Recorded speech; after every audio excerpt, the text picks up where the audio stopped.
Peace, everyone, and Clark.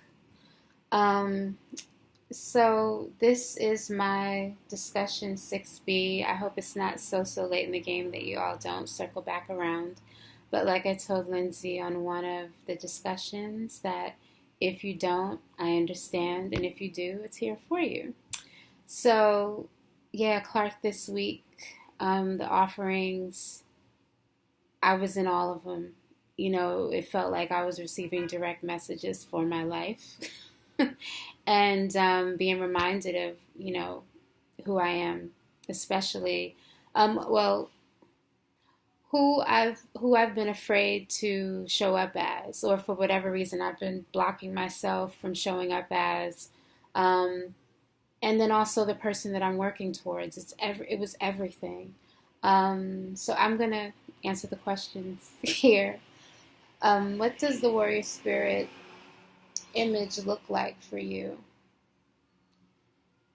The warrior spirit image, what came up for me immediately is that it's me, but it's me fully realized. It's me fully present in who I came here to be.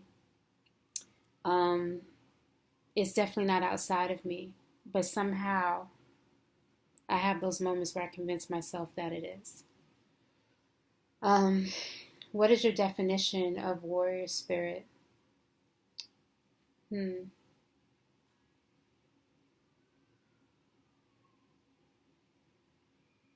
Hmm.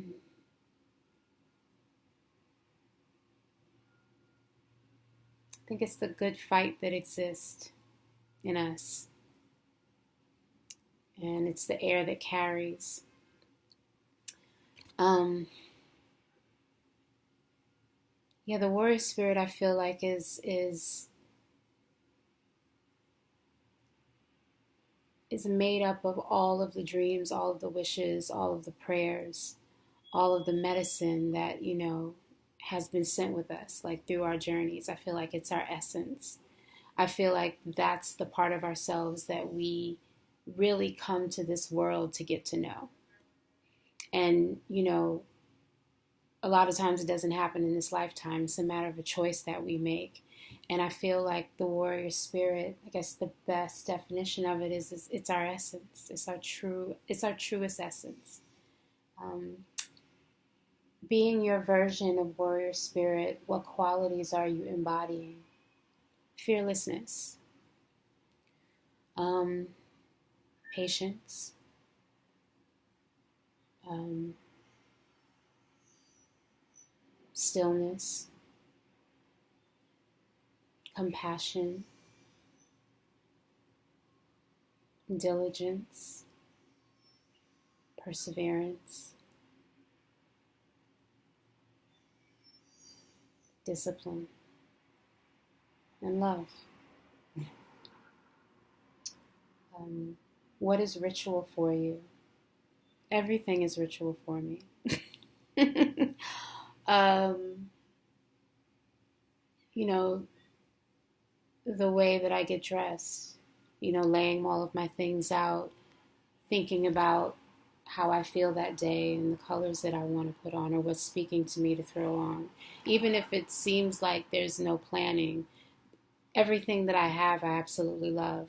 And I think it's important that, especially with clothing, that even if you have 10 pieces or 10,000 pieces to wear, make sure you love all of them. I don't think it's, I'm just, I just, I think a long time ago, I just got to a place that I didn't want to have anything in my closet that I didn't absolutely love, because other than that, it was just a waste. It's just taking up space. So definitely dressing, bathing, moisturizing, cooking. Cooking is a ritual. Pulling out all of your ingredients, becoming inspired by those ingredients, the energy that you're putting into the food, how you feel when you taste it.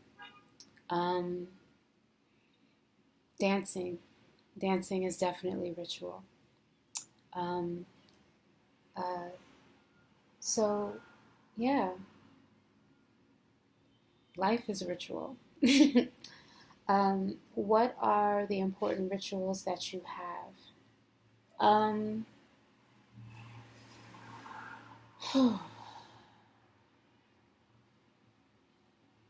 because everything is ritual, that's a hard question for me to ask and answer. Um, they're all important. They are all important. But I would say they're the ritual of candle burning for me. It's definitely a ritual. Um, it is all based on a feeling and what you're called to, and just operating from a very intuitive place. It's not much, you're being guided.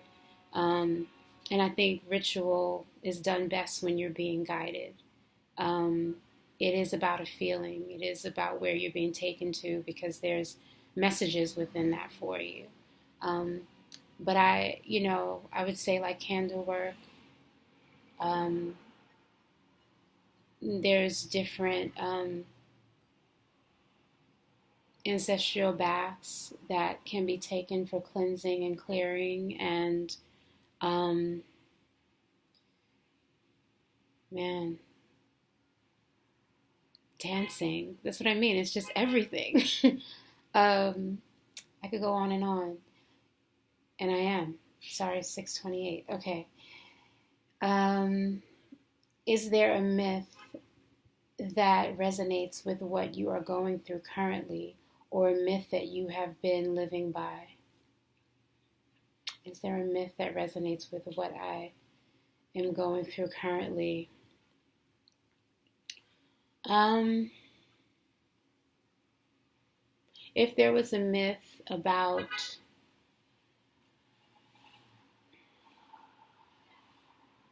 trusting my ability to create whatever it is that I want, and that um,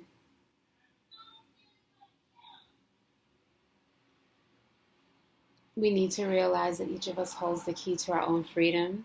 There were so many jewels in the Warrior Spirit offering. It was just so many. I put in it, all of it was for me. Every message was for me.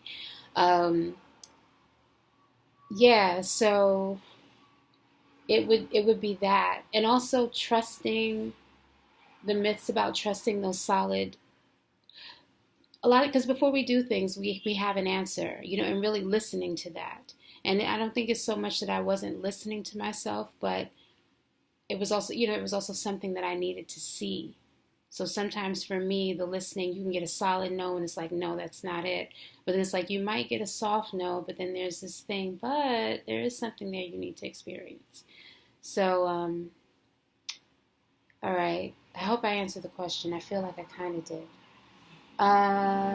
What myth would represent the work you had done with your dyad partner? So actually, this is a little interesting because if anything, it debunked a myth that I have been holding based off of encounters that I had in the past, and I was applying it to this situation to an extent.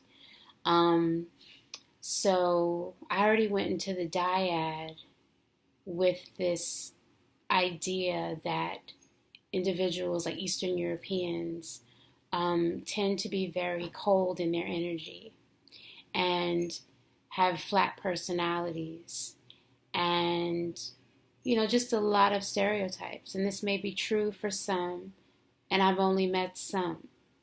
And I brought some of those judgments into um, my dyad because that was my only frame of reference. And, you know, I had to turn that off and just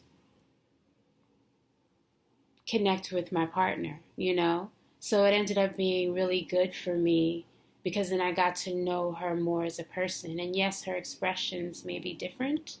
And yes, um, we have differences of opinion when it comes down to certain things because of culture.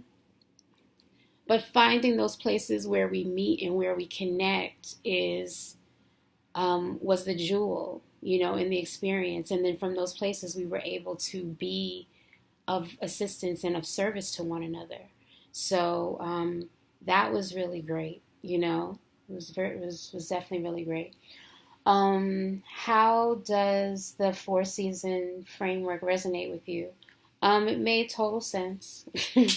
It made total sense, and the fact that it broke down um, energetically where we would be in nature, and then also academically how we were showing up. I appreciated that a great deal. Um, uh, what season are you at?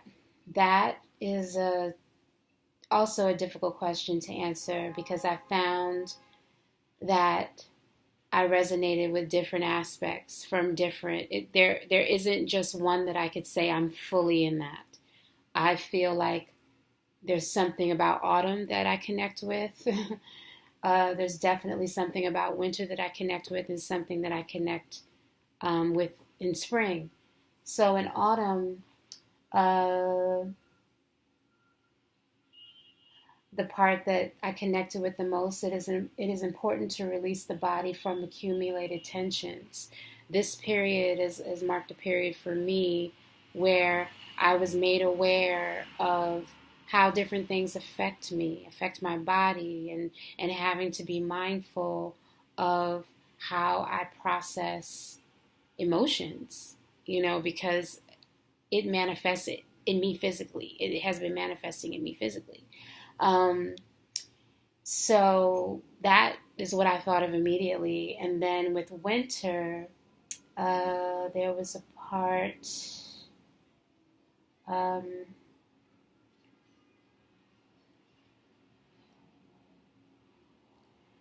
Creative forces are actually at play in the darkness. And that completely resonated with me about winter because that is what's going on. I feel like as I'm, you know, kind of tucked away, I guess in the dark, but a lot of light filled, but in the dark. Um, I, yeah, I know that there's a lot of things at work. I'm pushing through a great deal, and productivity is finding me in a way that I'm like, oh, this is great. Okay. And wanting to keep that momentum up. And, so I can say that part. And then for spring, it was like it's a time of tremendous fragility and intensity. And if the conditions are appropriate, countless surprises. And that's completely it. If I'm in the right environment, the right conditions, feel supported, loved up, light filled, all of that, I can move mountains, if it's a smooth move. Um, and it's also a very delicate time, a very fragile time, and very intense. So it was really hard for me to choose one. So I just went to those three. Um, what had been the seasonal flavor journey you had with your diet partner? It's interesting because all of the things that I just spoke of within myself is it's the same for my diet partner. Thus, why we chose each other without realizing it. There was something that we had from one another. The message was, you're sent this mirror image of yourself, whether you realize it or not. And a lot of the things that she was moving through, although the circumstances were different and maybe the situations were a little different, um, the attention, um, the need for self care, for a new level of awareness within one's self care was what our conversations were all about, the way that we are processing anxiety and stress. How our schedules somehow are taking us away from this program and the frustrations that exist within that. Having to carve out space to do things that bring us joy. What does that even look like? Um, you know, there were other things that were specific to her experience that were for her and also with mine, but that was where we were able to be of service to one another. And yeah, that's that's where it is. And I'm so sorry that this is going to be 15 minutes. Um, yeah, So these offerings were amazing, and I don't have time to go through all of them because I don't want you all sitting there for 20 minutes like, yes, she, oh my gosh, we love you, but oh my gosh. Um, there is one I have to find. Where is it? There is no separation between our spirit and our lives. We are the only ones who can wake ourselves up to see that. There's so many. We want to feel that our needs are being met. I mean, we need to realize that each of us holds the key to our own freedom. You are the gatekeeper to your own happiness. Always have been, always will be. I added that part. Um, if you want to experience heaven on earth, you have to manifest it for yourself. So many like bong drop the mic moments. I was like, oh, it's for me. It was great. So I just thank you so much, Clark. I thank you for the spaces in which you created, the support. Um, and yeah, I'm going to end this because I can go, which I have. All right. Peace.